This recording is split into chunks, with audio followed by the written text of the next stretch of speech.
Assalamualaikum warahmatullahi wabarakatuh. Halo Sobat ASN, selamat datang di podcast ASN Berakhlak.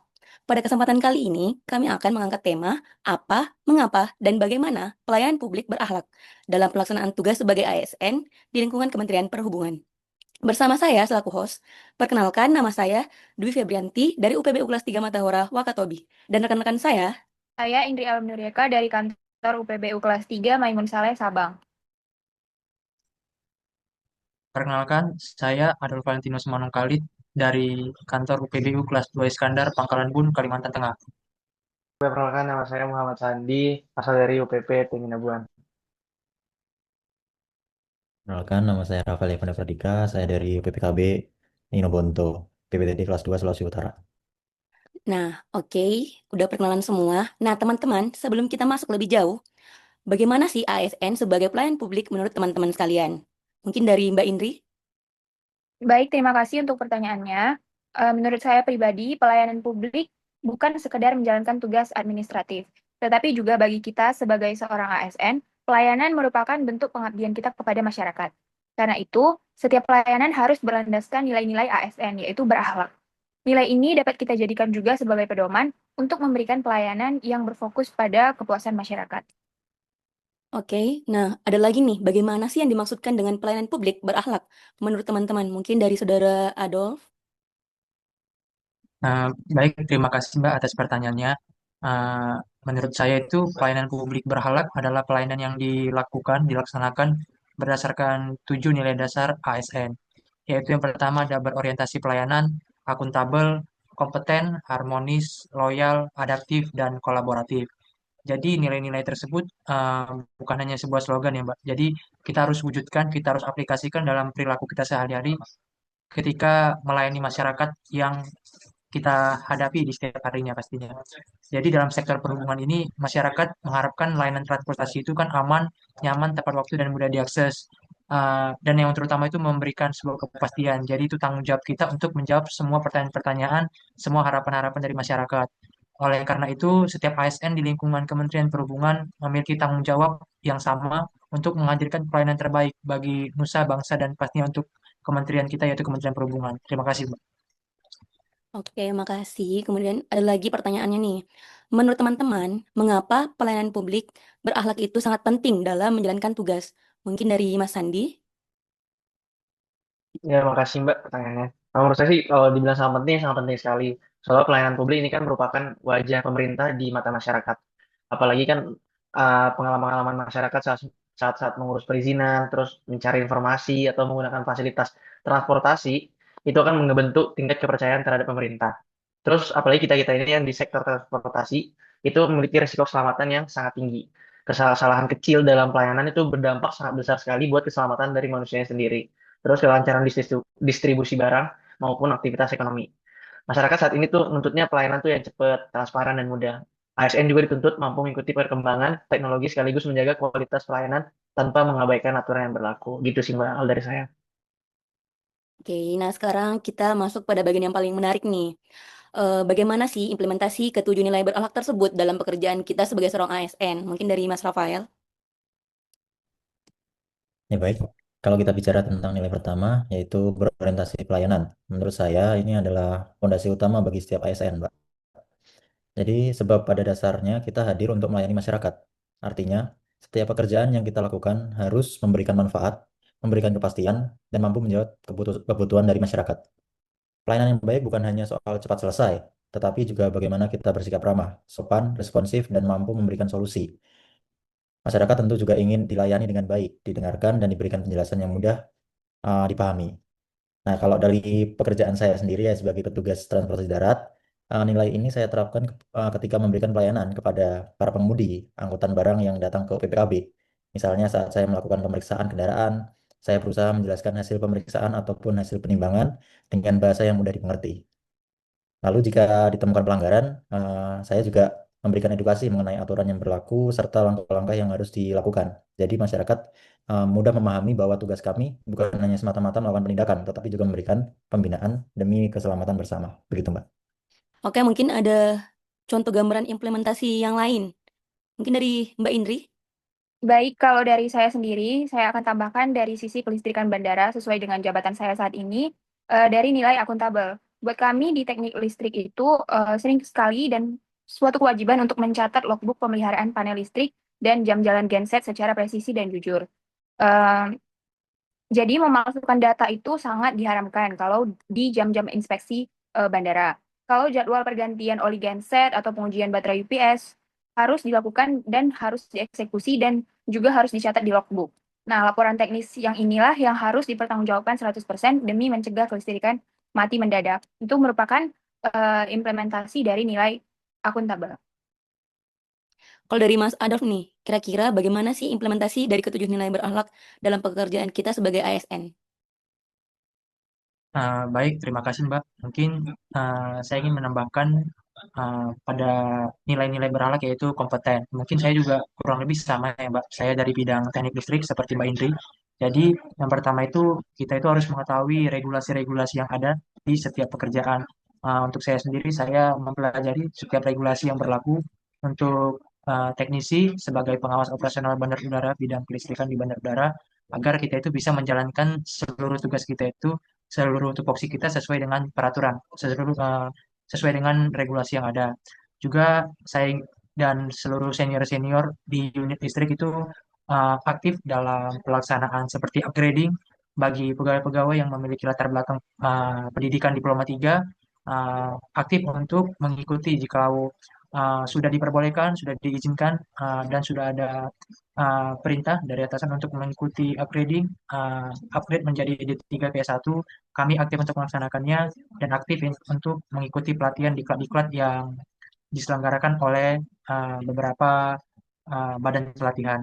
Dan kami juga pegawai-pegawai di bawah unit listrik UPB Iskandar itu aktif untuk mengembangkan diri, menguasai penggunaan teknologi informasi dalam pelayanan agar untuk memaksimalkan pelayanan kami kepada masyarakat dan meningkatkan kemampuan komunikasi yang baik kepada masyarakat agar pesan tersampaikan dengan baik dan komunikasi dua arah juga tersampaikan dengan baik kepada seluruh penumpang. Terima kasih, Mbak. Oke, baik. Mungkin dari Mas Sandi nih, bagaimana implementasi dari ketujuh nilai berakhlak dalam pekerjaan kita sebagai ASN? Oke, baik, makasih Mbak. Mungkin saya akan jawab dari sisi dan nilai harmonis kali ya. Karena kan kebetulan saya sebagai pengawas selamatan pelayaran terampil di kantor unit penyelenggara pelabuhan Teminabuan di Sorong Selatan atau di Papua. Dan penting sekali kayaknya rasanya kalau kita harus mengimplementasikan nilai harmonis. Karena apalagi kita yang di luar pulau Papua, harus bagaimana cara kita menghormati seluruh pengguna jasa tanpa membedain latar belakang. Kayak kita nggak boleh sama sekali tentang kayak rasis. Pokoknya kita harus menghormati satu sama lain gitu. Terus kalau dari sisi internalnya kita harus menjaga komunikasi yang baik, apalagi kita banyak pegawai-pegawai yang sudah lama, kita harus menjalin komunikasi yang baik dengan mereka. Kalau dari sisi eksternalnya sih paling kita harus bertutur kata yang sopan kepada masyarakat. Yang kita tahu sendiri di Papua ini lumayan terkenal dengan banyaknya konflik gitu sih. Makasih Mbak. Oke, dari teman-teman ada tambahan lagi nggak? Mungkin dari nilai loyal, Mbak Baik, Indri. kalau kita, ya, terima kasih untuk pertanyaannya. Bicara soal loyal ya, eh, menurut saya pribadi ya, kalau loyal itu berarti kita mematuhi arahan pimpinan, menjaga rahasia operasional vital negara yang kita pegang selama kita bekerja, dan mendahulukan kepentingan pekerjaan kita di atas kepentingan pribadi. Itulah bentuk loyalitas kita sebagai ASN kepada NKRI, terkhususnya kepada Kemenhub.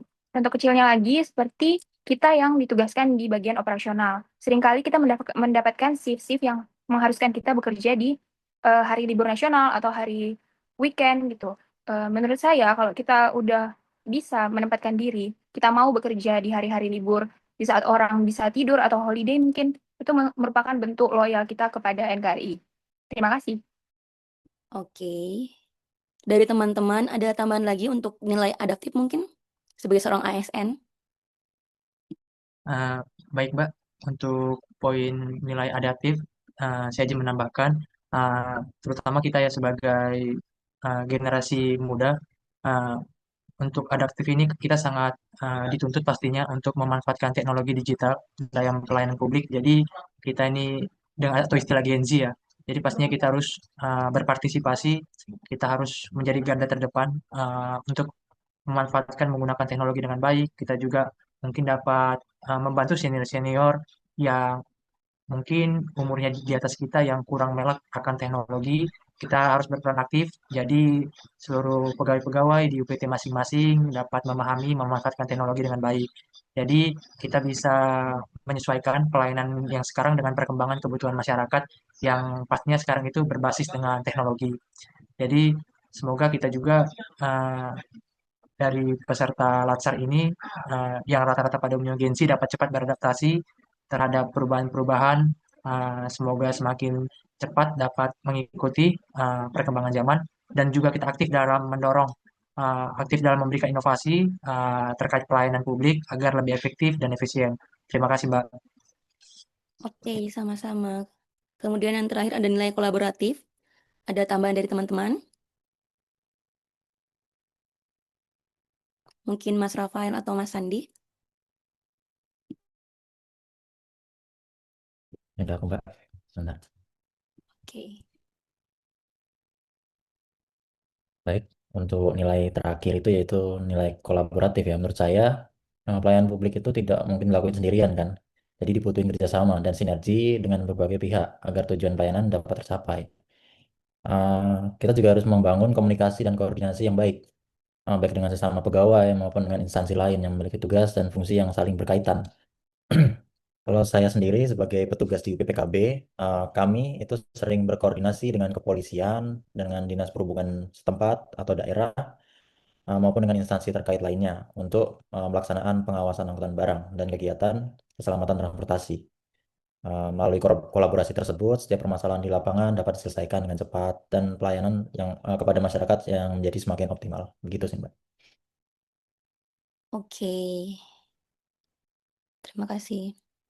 Mungkin dari teman-teman ada yang bisa merangkumkan nih semua yang diucapkan dari teman-teman sekalian.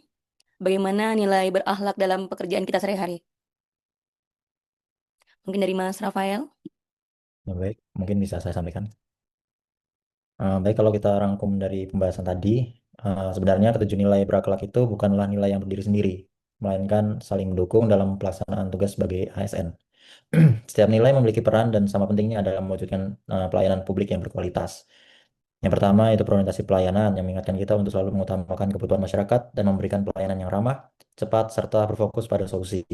Akuntabel mengajarkan kita untuk belajar sesuai aturan, jujur, transparan, dan mampu bertanggungjawabkan setiap tindakan maupun keputusan yang diambil. Selanjutnya itu kompeten, mendorong kita untuk terus belajar, meningkatkan kemampuan, dan mengikuti perkembangan regulasi maupun teknologi agar pelayanan yang diberikan semakin profesional. Lalu ada harmonis yang mengajarkan pentingnya saling menghormati, menjaga komunikasi yang baik, serta menciptakan lingkungan kerja yang nyaman sehingga pelayanan kepada masyarakat dapat berjalan dengan optimal. Kemudian ada loyal mengingatkan kita untuk menjaga nama baik instansi, menjunjung tinggi integritas, serta selalu mengutamakan kepentingan bangsa dan negara. Adaptif yang menuntut kita untuk siap menghadapi perubahan, terbuka terhadap inovasi, dan memanfaatkan teknologi digital agar pelayanan menjadi lebih efektif dan efisien. Sedangkan yang terakhir yaitu kolaboratif mengajarkan bahwa keberhasilan pelayanan publik tidak dapat dicapai sendiri, tetapi memerlukan kerjasama dan sinergi dengan berbagai pihak. Begitu, Mbak. Oke, terima kasih Mas Rafael. Oke, mungkin akan kita tutup ya. Adapun kesimpulan yang dapat saya tarik dari semua jawaban dari teman-teman sekalian. Nah, sebagai ASN di lingkungan Kementerian Perhubungan, kita bukan hanya bertugas mengawasi operasional transportasi, tetapi juga menjadi pelayan masyarakat, baik di bandar udara, pelabuhan, maupun terminal. Setiap tindakan kita mencerminkan bagaimana kualitas pelayanan pemerintah. Nah, mari kita jadikan nilai berakhlak tersebut sebagai budaya kerja sehari-hari kita. Dengan pelayanan yang profesional, berintegritas, adaptif, kolaboratif, kita dapat mewujudkan transportasi Indonesia yang selamat, aman, nyaman, tertib, dan berkelanjutan. Terima kasih telah mendengarkan podcast kali ini. Sampai jumpa pada episode berikutnya. Salam berakhlak.